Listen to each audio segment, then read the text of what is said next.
another video of class 9th, which is lines and angles. In the last lecture, we have learned the topic related to parallel lines. In this lecture, we will cover theorem based on parallel lines. So without taking any moments, let's start.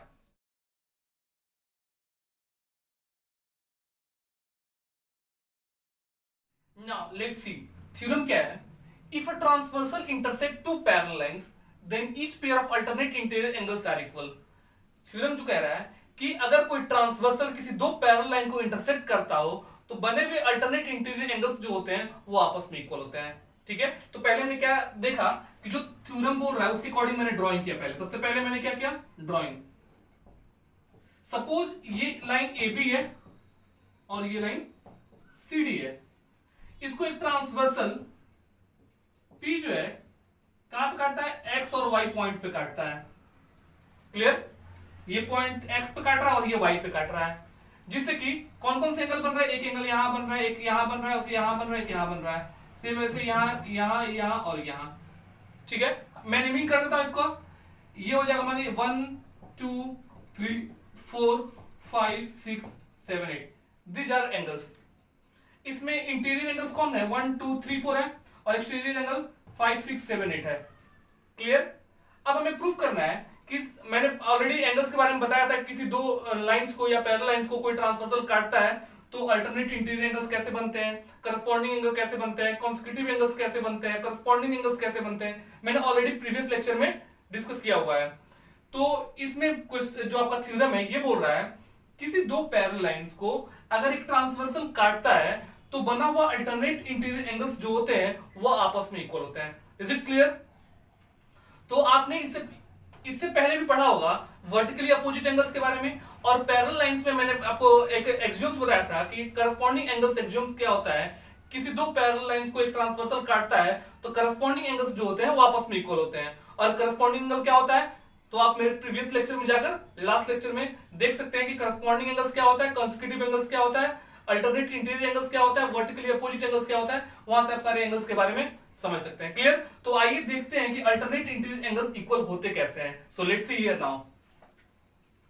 सबसे पहले क्या लिखेंगे, given. Process यही होता है ना.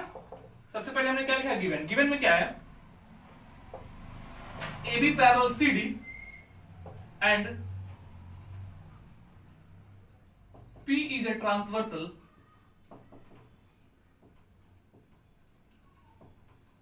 which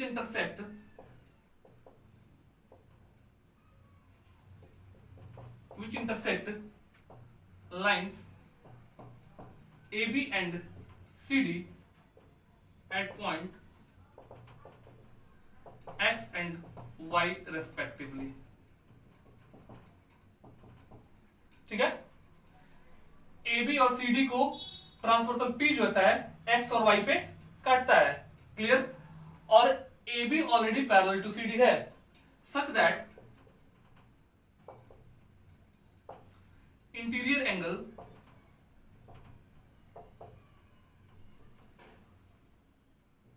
one two three and angle 4 formed. इस तरीके से काटता है कि इंटीरियर एंगल 1 2 3 4 का फॉर्मेशन होता है. तो हमें प्रूफ क्या करना है, टू प्रूव. क्या प्रूफ करना है हमें प्रूफ करना है angle 1 is equal to angle 3, angle 2 is equal to angle 4. To prove angle 1 is equal to angle 3 and angle 2 is equal to angle 4. कोई डाउट आपको. अब इसके लास्ट स्टेप पे पहुंचते हैं, दैट इज प्रूफ. प्रूफ में क्या करेंगे, तो मैंने अभी जस्ट डिस्कस किया कि लास्ट लेक्चर में मैंने वर्टिकली अपोजिट एंगल्स के बारे में डिस्कस किया था. यानी टाइप्स ऑफ एंगल्स जो होते हैं जो पैरेलल लाइंस और ट्रांसवर्सल से रिलेटेड बनते हैं उनका मैंने ऑलरेडी डिस्कस किया हुआ है लास्ट लेक्चर में. तो उसी का यूज करेंगे इस थ्योरम को प्रूव करने के लिए. तो आपने क्या देखा था कि वर्टिकली अपोजिट एंगल्स आपस में क्या होते हैं, इक्वल होते हैं. और किसी दो पैरेलल लाइंस को कभी ट्रांसवर्सल काटता है तो करस्पॉन्डिंग एंगल्स भी आपस में इक्वल होते हैं. क्लियर. तो यहां देखिए तो हम लिख सकते हैं कि अगर ये दोनों लाइन पैरेलल थे ट्रांसवर्सल तो एंगल 1 और एंगल 7 वर्टिकली अपोजिट हो जाएगा, 2 और 8 वर्टिकली अपोजिट हो जाएगा, 5 3 एंड 6 4 ये वर्टिकली अपोजिट एंगल्स होंगे. तो एंगल 1 जो होगा किसके इक्वल हो जाएगा, एंगल 7 के इक्वल हो जाएगा, लिख सकते हैं वर्टिकली अपोजिट एंगल से। फिर अगर A B C D parallel है और ये ट्रांसवर्सल काट रहा है तो 7 और जो होगा वो 3 के इक्वल हो जाएगा, होगा ना। यहां लिखिएगा, क्या लिखेंगे सबसे पहले, since angle 1 is equal to angle 7 by vertically opposite angle. Clear, angle 1 जो है एंगल 7 के बराबर है और एंगल 3 जो है वो भी एंगल 7 के बराबर है by corresponding angles axioms, corresponding angles axiom से, या सिंपली आप डायरेक्ट लिख सकते हैं करस्पॉन्डिंग एंगल से। ठीक है, तो जब 1 7 के बराबर है और 3 7 के बराबर है तो 1 एंड 3 भी इक्वल हो जाएंगे, therefore angle 1 will be equal to angle 3। Prove, कोई डाउट? हमने क्या देखा, एंगल 1 एंगल 7 के इक्वल, एंगल 3 एंगल 7 के equal, then 1 and 3 will be equal. क्या मतलब समझ में आया?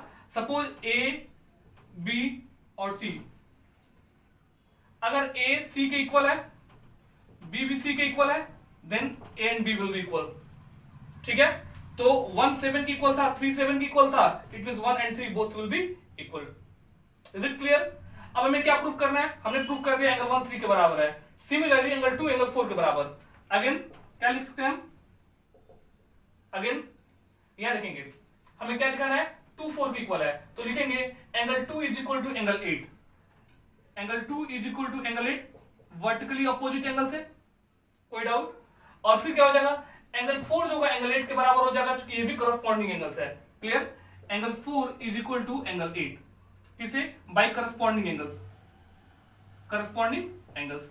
क्लियर, देयर जब 2 8 के इक्वल, 4 8 के equal, then 2 and 4 will be equal, therefore angle 2 and angle 4 are equal together.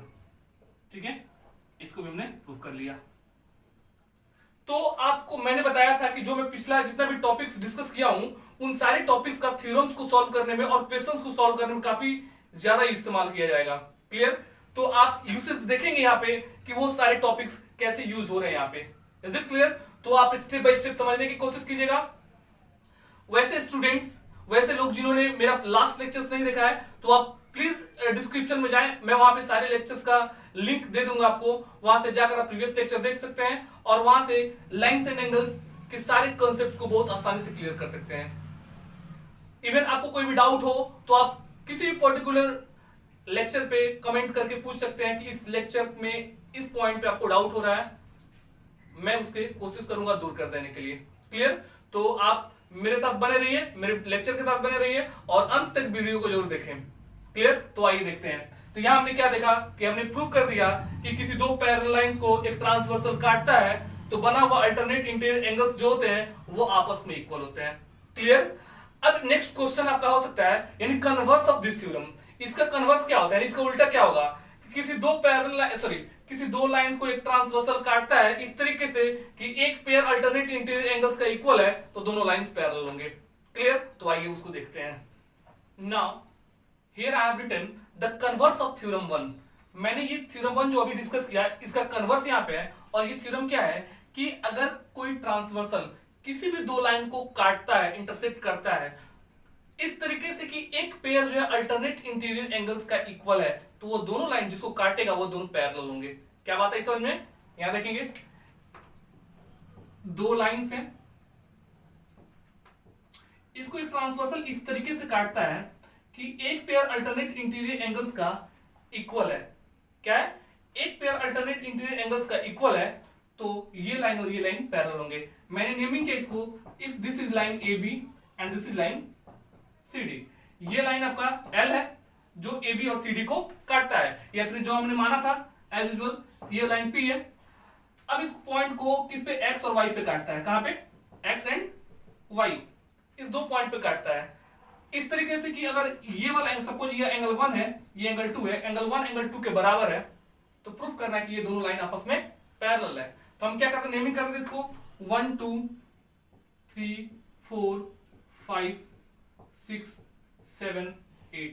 It doesn't matter कि आप उसका नेमिंग कैसे कर रहे हैं, आप कहीं भी किसी तरीके से इसको अरेंज करके कैसे भी नंबरिंग करके कोई भी नेमिंग कर सकते हैं आप। क्लियर, तो हमें प्रूफ करना है क्या है कि ए बी जो है सी डी के पैरेलल है। तो आइए क्या करेंगे यहाँ पे, सबसे पहले हमने देखा यहाँ पे given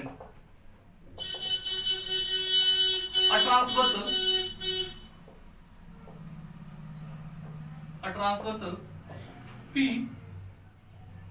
intersect line AB and CD at point X and Y respectively. X and Y such that इस तरीके से एंगल 1 जो है एंगल 2 के बराबर आता है। Angle 1 is equal to angle 2। ठीक है, तो हमें क्या प्रूव करना है? टू प्रूव लाइन AB जो है वो किसके पैरेलल है? लाइन CD के। ठीक है, मैंने ऑलरेडी नेमिंग किया हुआ है वहां पे। प्रूफ में आते हैं। प्रूफ में हम क्या देखते हैं कि since angle 1 is equal to angle 4 by vertically opposite angles. Angle 1 angle 4 के इक्वल हो जाएगा वर्टिकली अपोजिट एंगल से।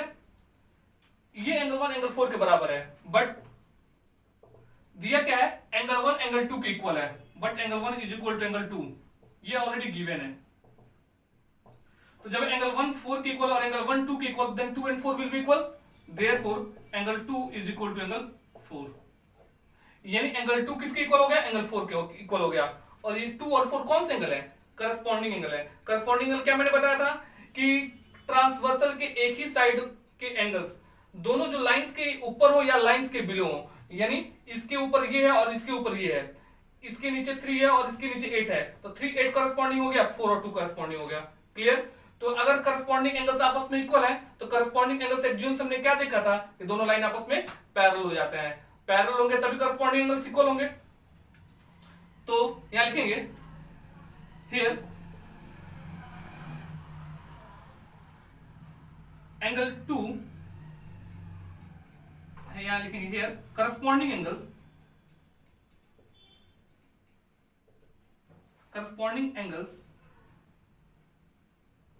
2 and 4 are equal, therefore by corresponding angle axiom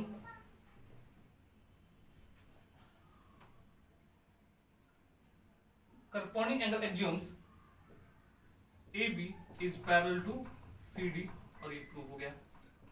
यानी आप कभी भी देखेंगे कि किसी दो लाइन को एक ट्रांसवर्सल काटता है जिसे करस्पॉन्डिंग एंगल्स आपस में इक्वल मिलते हैं, तो दोनों लाइन आपस में पैरेलल हो जाएं। क्यों? कि करस्पॉन्डिंग एंगल एक्सियम्स है जो हमने ऑलरेडी प्रूव किया हुआ था, देखा था कि किसी दो पैरेलल लाइंस को अगर ट्रांसवर्सल काटता है तो करस्पॉन्डिंग एंगल्स आपस में इक्वल मिलते हैं, और करस्पॉन्डिंग एंगल आपस में इक्वल है तो दोनों लाइन पैरेलल होगा, और दोनों लाइन पैरेलल होगा तो करस्पॉन्डिंग एंगल आपस में इक्वल होंगे। Is it clear? तो ये मैंने देखा यहाँ पे कि ये कन्वर्स ऑफ फर्स्ट थ्योरम था कि किसी दो लाइन को अगर एक ट्रांसवर्सल काटता है इस तरीके से, किसी कोई एक पेयर जो अल्टरनेट इंटीरियर एंगल का इक्वल आता है तो दोनों लाइन आपस में पैरेलल हो जाते हैं। तो मैंने यहाँ पे करस्पॉन्डिंग एंगल्स का वर्टिकली अपोजिट एंगल्स का यूज करके प्रूफ करके दिखा दिया। Is it clear? If you have any doubt you may comments and I will reply it. Clear? So let's see another theorem. Now here is another theorem, theorem number 3। क्या है ये? If a transversal intersect two parallel lines then each pair of consecutive interior angles are supplementary। तो मैंने क्या बताया था consecutive angles को? किसी दो लाइंस को एक ट्रांसवर्सल काटता है तो दोनों लाइंस के अंदर वाले जो एंगल्स बनेंगे वो क्या होंगे? consecutive interior angles होंगे जब वो ट्रांसवर्सल के सेम साइड में हो। ठीक है, तो पहले इसको ड्राइंग करते हैं। क्या है यहाँ पे? If a transversal intersect two parallel lines, अगर ये ट्रांसवर्सल है, सॉरी ये लाइन AB और लाइन CD जो है वो पैरेलल है, इसको एक ट्रांसवर्सल जो है P इंटरसेक्ट करता है। ठीक है, कितने पॉइंट पे? 2 पॉइंट पे, X एंड Y पे। Clear? Point X and Y पे इसको इंटरसेक्ट करता है इस तरीके से कि each intersect two parallel lines, then each pair of consecutive interior angles are supplementary। तो consecutive interior कौन से होंगे? ये वाला एंगल consecutive interior एंगल होगा, ये वाला एंगल और ये वाला एंगल consecutive interior एंगल्स होगा। सप्लीमेंट्री का मतलब sum of two angles is 180 degree.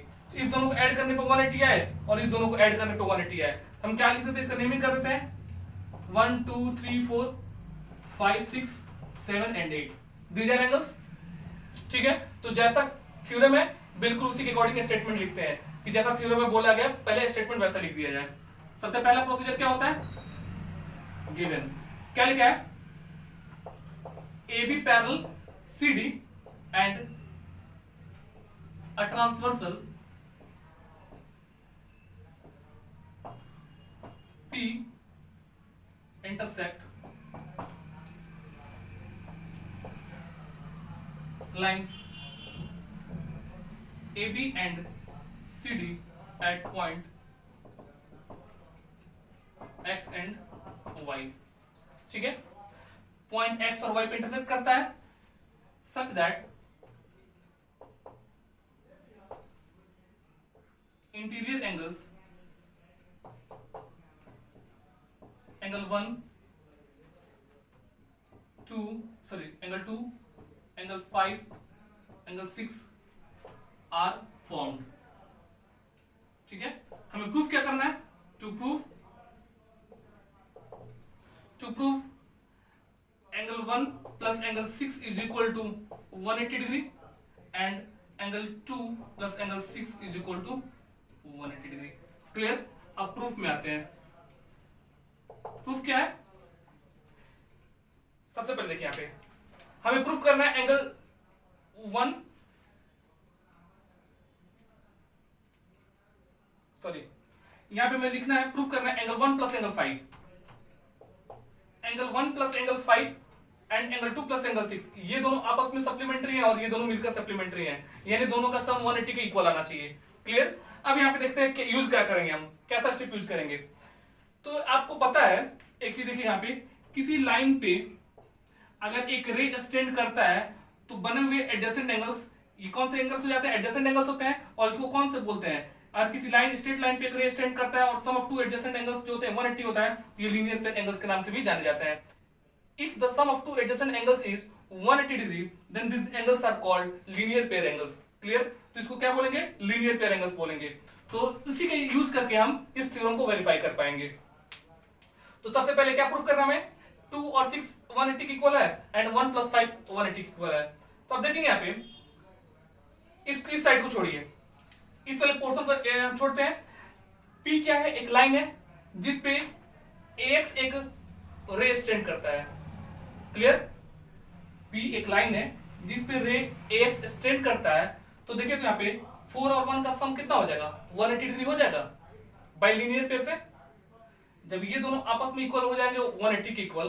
अब यहां देखिएगा ये लाइन और ये लाइन पैरेलल है, 4 किसके इक्वल है, 5 के इक्वल है, तो 4 के प्लेस पे 5 डाला जा सकता है।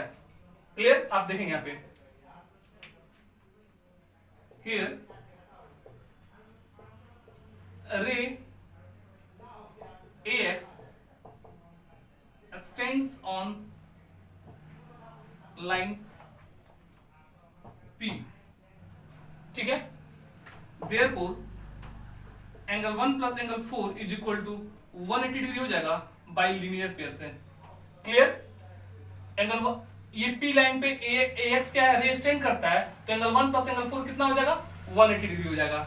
लेकिन बट एंगल 4 किसके इक्वल है, एंगल 5 के इक्वल है। Angle 4 is equal to angle 5 by corresponding angles, corresponding angles. Clear, corresponding angle से एंगल 4 क्या होगा, एंगल 5 इक्वल होगा ना। तो जब 4 5 इक्वल है और एंगल 1 प्लस 4 180 डिग्री है, तो क्या 4 के प्लेस पे 5 डाला जा सकता है।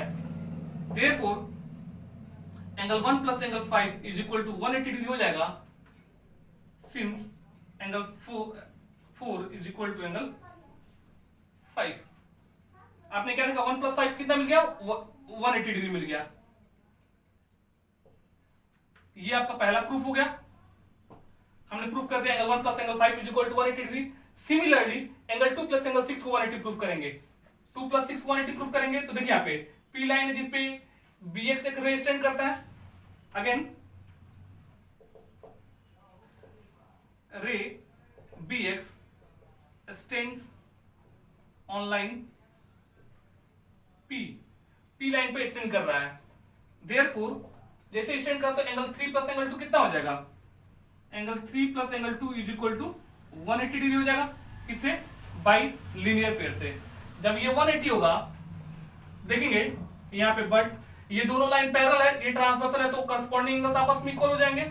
Angle 3 will be equal to angle 6 by corresponding angle, corresponding angles equal हो जाएंगे। तो जब 3 6 के इक्वल है, 3 6 के इक्वल है और 3 + 2 180 है, तो देखिए तो यहाँ पे 3 के प्लेस पे 6 डाला जा सकता है, तो हम लिख सकते हैं angle 6 + angle 2 is equal to 180 degree, since angle 3 is equal to angle 6। Already हमने देखा, प्रूफ किया यहाँ पे। तो जब 3 6 के इक्वल है तो 6 + 2 180 हो जाएगा, इसको अरेंज कर लीजिए, इसको लिख सकते हैं angle 2 + angle 6 is equal to 180।